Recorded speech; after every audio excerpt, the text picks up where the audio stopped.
2 Samuel pasal 4. Isi-Boset dibunuh. Ketika didengar anak Saul bahwa Abner sudah mati di Hebron, maka hilanglah keberaniannya, dan terkejutlah seluruh orang Israel. Anak Saul mempunyai 2 orang sebagai kepala gerombolan, yang satu bernama Baana, dan yang kedua bernama Rekab. Keduanya anak Rimon, orang Benyamin, dari Beerot. Sebab Beerot pun terhitung daerah Benyamin. Orang Beerot sudah melarikan diri ke Githaim dan menjadi pendatang di sana sampai sekarang. Yonatan anak Saul mempunyai seorang anak laki-laki yang cacat kakinya. Ia berumur 5 tahun. Ketika datang kabar tentang Saul dan Yonatan dari Israel, inang pengasuhnya mengangkat dia pada waktu itu, lalu lari. Tetapi karena terburu-buru larinya, anak itu jatuh dan menjadi timpang. Ia bernama Mephiboset. Anak-anak Rimon, orang Beerot itu, yakni Rekab dan Baana, pergi, lalu sampai pada waktu hari panas terik ke rumah Isi-Boset, ketika ia sedang berbaring siang hari. Kebetulan penjaga pintu rumah itu mengantuk dan tertidur, ketika sedang membersihkan gandum. Demikianlah Rekab dan Baana menyusup ke dalam. Mereka masuk ke dalam rumah itu, ketika Isi-Boset sedang berbaring di atas tempat tidurnya, di dalam kamar tidurnya, membunuh dia, lalu memenggal kepalanya. Mereka membawa kepalanya itu, lalu berjalan semalam-malaman melalui jalan dari Araba Yordan.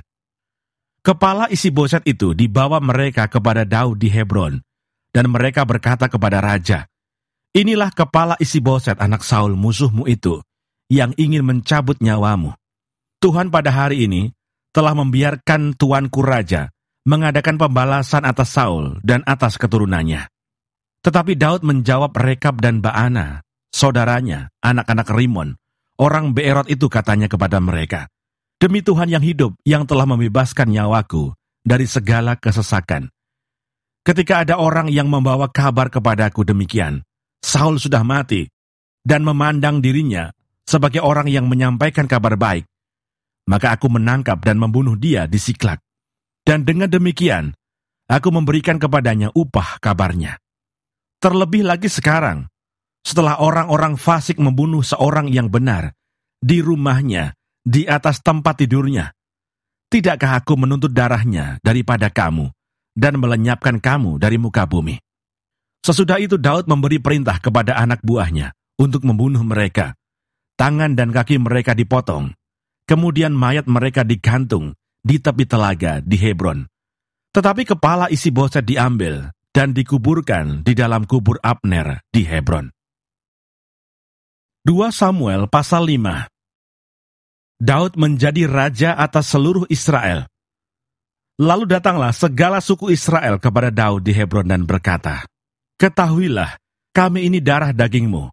Telah lama ketika Saul memerintah atas kami, engkaulah yang memimpin segala gerakan orang Israel, dan Tuhan telah berfirman kepadamu, engkaulah yang harus menggembalakan umatku Israel, dan engkaulah yang menjadi raja atas Israel." Maka datanglah semua tua-tua Israel menghadap raja di Hebron. Lalu Raja Daud mengadakan perjanjian dengan mereka di Hebron di hadapan Tuhan. Kemudian mereka mengurapi Daud menjadi raja atas Israel. Daud berumur 30 tahun pada waktu ia menjadi raja. 40 tahun lamanya ia memerintah. Di Hebron, ia memerintah atas Yehuda 7 tahun 6 bulan. Dan di Yerusalem, ia memerintah 33 tahun atas seluruh Israel dan Yehuda. Daud merebut Yerusalem dan menetap di sana. Lalu raja dengan orang-orangnya pergi ke Yerusalem, menyerang orang Yebus, penduduk negeri itu. Mereka itu berkata kepada Daud, "Engkau tidak sanggup masuk kemari. Orang-orang buta dan orang-orang timpang akan mengenyahkan engkau." Maksud mereka, Daud tidak sanggup masuk kemari. Tetapi Daud merebut kubu pertahanan Sion, yaitu kota Daud. Daud telah berkata pada waktu itu, "Siapa yang hendak memukul kalah orang Yebus, haruslah ia masuk melalui saluran air itu." Hati Daud benci kepada orang-orang timpang dan orang-orang buta. Sebab itu orang berkata, orang-orang buta dan orang-orang timpang tidak boleh masuk bait. Dan Daud menetap di kubu pertahanan itu dan menamainya Kota Daud. Ia memperkuatnya sekelilingnya, mulai dari Milo ke bagian dalam. Lalu makin lama makin besarlah kuasa Daud, sebab Tuhan Allah semesta alam menyertainya. Istana dan rumah tangga Daud. Hiram, raja negeri Tirus, mengirim utusan kepada Daud dan kayu aras, tukang-tukang kayu dan tukang-tukang batu. Mereka mendirikan istana bagi Daud. Lalu taulah Daud bahwa Tuhan telah menegakkan dia sebagai raja atas Israel dan telah mengangkat martabat pemerintahannya oleh karena Israel umatnya. Daud mengambil lagi beberapa gundik dan istri dari Yerusalem setelah ia datang dari Hebron, dan bagi Daud masih lahir lagi anak-anak lelaki dan perempuan. Inilah nama anak-anak yang lahir bagi dia di Yerusalem: Samua, Sobab, Natan, Salomo, Yibar, Elisua, Nefek, Yafia, Elisama, Eliada, dan Elifelet. Daud memukul kalah orang Filistin. Ketika didengar orang Filistin bahwa Daud telah diurapi menjadi raja atas Israel, maka majulah semua orang Filistin untuk menangkap Daud. Tetapi Daud mendengar hal itu, lalu ia pergi ke kubu pertahanan. Ketika orang Filistin itu datang dan memencar di lembah Refaim, bertanyalah Daud kepada Tuhan, "Apakah aku harus maju melawan orang Filistin itu? Akan kau serahkankah mereka ke dalam tanganku?" Tuhan menjawab Daud, "Majulah, sebab aku pasti akan menyerahkan orang Filistin itu ke dalam tanganmu." Lalu datanglah Daud di Baal Perasim dan memukul mereka kalah di sana. Berkatalah ia, "Tuhan telah menerobos musuhku di depanku, seperti air menerobos." Sebab itu orang menamakan tempat itu Baal Perasim. Orang Filistin itu meninggalkan berhalanya di sana, lalu Daud dan orang-orangnya mengangkatnya. Ketika orang Filistin maju sekali lagi dan memencar di lembah Refaim, maka bertanyalah Daud kepada Tuhan dan ia menjawab, "Janganlah maju, tetapi buatlah gerakan lingkaran sampai ke belakang mereka, sehingga engkau dapat menyerang mereka dari jurusan pohon-pohon kertau. Dan bila engkau mendengar bunyi derap langkah di puncak pohon-pohon kertau itu, maka haruslah engkau bertindak cepat, sebab pada waktu itu Tuhan telah keluar berperang di depanmu untuk memukul kalah tentara orang Filistin." Dan Daud berbuat demikian, seperti yang diperintahkan Tuhan kepadanya. Maka ia memukul kalah orang Filistin, mulai dari Geba sampai dekat Geser. 2 Samuel pasal 6. Tabut dipindahkan ke Yerusalem. Daud mengumpulkan pula semua orang pilihan di antara orang Israel, 30.000 orang banyaknya. Kemudian bersiaplah Daud, lalu berjalan dari Baale Yehuda dengan seluruh rakyat yang menyertainya, untuk mengangkut dari sana tabut Allah yang disebut dengan nama Tuhan semesta alam, yang bertahta di atas kerubim. Mereka menaikkan tabut Allah itu ke dalam kereta yang baru, setelah mengangkatnya dari rumah Abinadab yang di atas bukit. Lalu Usa dan Ahyo, anak-anak Abinadab, mengantarkan kereta itu. Usa berjalan di samping tabut Allah itu, sedang Ahyo berjalan di depan tabut itu. Daud dan seluruh kaum Israel menari-nari di hadapan Tuhan dengan sekuat tenaga, diiringi nyanyian, kecapi, gambus, rebana, kelentung, dan ceracap. Ketika mereka sampai ke tempat pengirikan Nakon, maka Usa mengulurkan tangannya kepada tabut Allah itu, lalu memegangnya, karena lembu-lembu itu tergelincir. Maka bangkitlah murka Tuhan terhadap Usa, lalu Allah membunuh dia di sana karena keteledorannya itu. Ia mati di sana, dekat tabut Allah itu. Daud menjadi marah, karena Tuhan telah menyambar Usa demikian hebatnya. Maka tempat itu disebut orang Peres Usa sampai sekarang. Pada waktu itu Daud menjadi takut kepada Tuhan, lalu katanya, "Bagaimana tabut Tuhan itu dapat sampai kepadaku?" Sebab itu Daud tidak mau memindahkan tabut Tuhan itu ke tempatnya, ke kota Daud. Tetapi Daud menyimpang dan membawanya ke rumah Obed-Edom, orang Gad itu. 3 bulan lamanya tabut Tuhan itu tinggal di rumah Obed-Edom, orang Gad itu, dan Tuhan memberkati Obed-Edom dan seisi rumahnya. Diberitahukanlah kepada Raja Daud demikian, Tuhan memberkati seisi rumah Obed-Edom dan segala yang ada padanya, oleh karena tabut Allah itu. Lalu Daud pergi, mengangkut tabut Allah itu dari rumah Obed-Edom ke kota Daud dengan sukacita. Apabila pengangkat-pengangkat tabut Tuhan itu melangkah maju 6 langkah, maka ia mengorbankan seekor lembu dan seekor anak lembu gemukan. Dan Daud menari-nari di hadapan Tuhan dengan sekuat tenaga. Ia berbaju efod dari kain lenan. Daud dan seluruh orang Israel mengangkut tabut Tuhan itu dengan diiringi sorak dan bunyi sangkakala. Ketika tabut Tuhan itu masuk ke kota Daud, maka Mikal, anak perempuan Saul, menjenguk dari jendela, lalu melihat Raja Daud meloncat-loncat serta menari-nari di hadapan Tuhan. Sebab itu ia memandang rendah Daud dalam hatinya.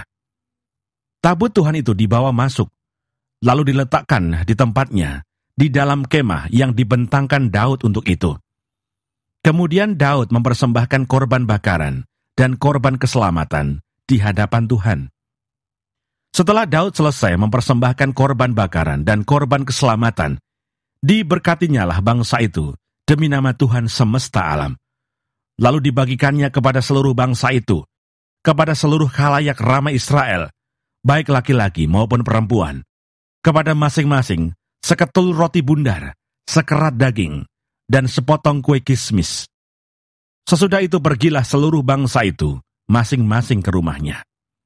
Ketika Daud pulang untuk memberi salam kepada seisi rumahnya, maka keluarlah Mikal binti Saul mendapatkan Daud, katanya, "Betapa raja orang Israel yang menelanjangi dirinya pada hari ini di depan mata budak-budak perempuan para hambanya, merasa dirinya terhormat pada hari ini, seperti orang hina dengan tidak malu-malu menelanjangi dirinya."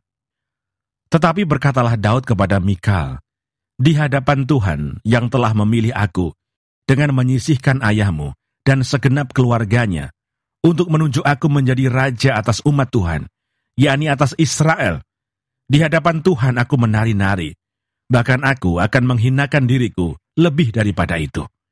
Engkau akan memandang aku rendah, tetapi bersama-sama budak-budak perempuan yang kau katakan itu, bersama-sama merekalah aku mau dihormati." Mikal binti Saul tidak mendapat anak sampai hari matinya. 2 Samuel pasal 7. Janji Tuhan mengenai keluarga dan kerajaan Daud. Ketika raja telah menetap di rumahnya, dan Tuhan telah mengaruniakan keamanan kepadanya terhadap semua musuhnya di sekeliling, berkatalah raja kepada Nabi Nathan, "Lihatlah, aku ini diam dalam rumah dari kayu aras, padahal tabut Allah diam di bawah tenda." Lalu berkatalah Nathan kepada raja, "Baik, lakukanlah segala sesuatu yang dikandung hatimu, sebab Tuhan menyertai engkau." Tetapi pada malam itu juga datanglah firman Tuhan kepada Nathan demikian, "Pergilah, katakanlah kepada hambaku Daud, beginilah firman Tuhan, masakan engkau yang mendirikan rumah bagiku untuk kudiami?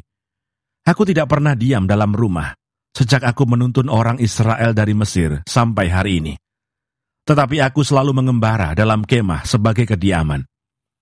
Selama aku mengembara bersama-sama seluruh orang Israel, pernahkah aku mengucapkan firman kepada salah seorang hakim orang Israel yang kuperintahkan mengembalakan umatku Israel demikian?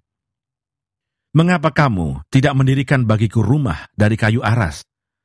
Oleh sebab itu beginilah kau katakan kepada hambaku Daud, beginilah firman Tuhan semesta alam. Akulah yang mengambil engkau dari padang ketika menggiring kambing domba untuk menjadi raja atas umatku Israel. Aku telah menyertai engkau di segala tempat yang kau jalani dan telah melenyapkan segala musuhmu dari depanmu. Aku membuat besar namamu seperti nama orang-orang besar yang ada di bumi. Aku menentukan tempat bagi umatku Israel dan menanamkannya, sehingga ia dapat diam di tempatnya sendiri dengan tidak lagi dikejutkan dan tidak pula ditindas oleh orang-orang lalim seperti dahulu. Sejak aku mengangkat hakim-hakim atas umatku Israel, aku mengaruniakan keamanan kepadamu daripada semua musuhmu. Juga diberitahukan Tuhan kepadamu, Tuhan akan memberikan keturunan kepadamu. Apabila umurmu sudah genap dan engkau telah mendapat perhentian bersama-sama dengan nenek moyangmu, maka aku akan membangkitkan keturunanmu yang kemudian, anak kandungmu, dan aku akan mengokohkan kerajaannya. Dialah yang akan mendirikan rumah bagi namaku, dan aku akan mengokohkan tahta kerajaannya untuk selama-lamanya. Aku akan menjadi bapaknya, dan ia akan menjadi anakku. Apabila ia melakukan kesalahan, maka aku akan menghukum dia dengan rotan yang dipakai orang, dan dengan pukulan yang diberikan anak-anak manusia. Tetapi kasih setiaku tidak akan hilang daripadanya, seperti yang kuhilangkan daripada Saul, yang telah kujauhkan dari hadapanmu. Keluarga dan kerajaanmu akan kokoh untuk selama-lamanya di hadapanku. Tahtamu akan kokoh untuk selama-lamanya. Tepat seperti perkataan ini, dan tepat seperti penglihatan ini, Nathan berbicara kepada Daud. Doa syukur Daud. Lalu masuklah Raja Daud ke dalam, kemudian duduklah ia di hadapan Tuhan sambil berkata, "Siapakah aku ini ya Tuhan Allah, dan siapakah keluargaku, sehingga Engkau membawa aku sampai sedemikian ini? Dan hal ini masih kurang di matamu ya Tuhan Allah. Sebab itu Engkau telah berfirman juga tentang keluarga hamba-Mu ini dalam masa yang masih jauh, dan telah memperlihatkan kepadaku serentetan manusia yang akan datang, ya Tuhan Allah. Apakah yang dapat dikatakan Daud kepadamu lebih lagi daripada itu? Bukankah Engkau yang mengenal hamba-Mu ini, ya Tuhan Allah? Oleh karena firman-Mu dan menurut hati-Mu, Engkau telah melakukan segala perkara yang besar ini, dengan memberitahukannya kepada hamba-Mu ini. Sebab itu Engkau besar, ya Tuhan Allah, sebab tidak ada yang sama seperti Engkau, dan tidak ada Allah selain Engkau, menurut segala yang kami tangkap dengan telinga kami. Dan bangsa manakah di bumi seperti umat-Mu Israel, yang Allahnya pergi membebaskannya menjadi umat-Nya, untuk mendapat nama baginya, dengan melakukan perbuatan-perbuatan yang besar dan dahsyat bagi mereka, dan dengan menghalau bangsa-bangsa dan para Allah mereka dari depan umat-Nya. Engkau telah mengokohkan bagimu umat-Mu Israel, menjadi umat-Mu untuk selama-lamanya. Dan Engkau, ya Tuhan, menjadi Allah mereka.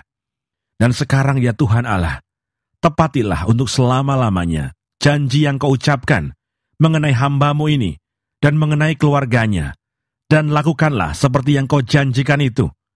Maka nama-Mu akan menjadi besar untuk selama-lamanya. Sehingga orang berkata, Tuhan semesta alam ialah Allah atas Israel. Maka keluarga hamba-Mu Daud akan tetap kokoh di hadapan-Mu. Sebab Engkau Tuhan semesta alam, Allah Israel, telah menyatakan kepada hamba-Mu ini demikian, Aku akan membangun keturunan bagimu. Itulah sebabnya hamba-Mu ini telah memberanikan diri untuk memanjatkan doa ini kepadamu. Oleh sebab itu ya Tuhan Allah, Engkaulah Allah dan segala firman-Mu lah kebenaran. Engkau telah menjanjikan perkara yang baik ini kepada hamba-Mu. Kiranya Engkau sekarang berkenan memberkati keluarga hamba-Mu ini, supaya tetap ada di hadapan-Mu untuk selama-lamanya. Sebab ya Tuhan Allah, Engkau sendirilah yang berfirman, dan oleh karena berkat-Mu, keluarga hamba-Mu ini diberkati untuk selama-lamanya.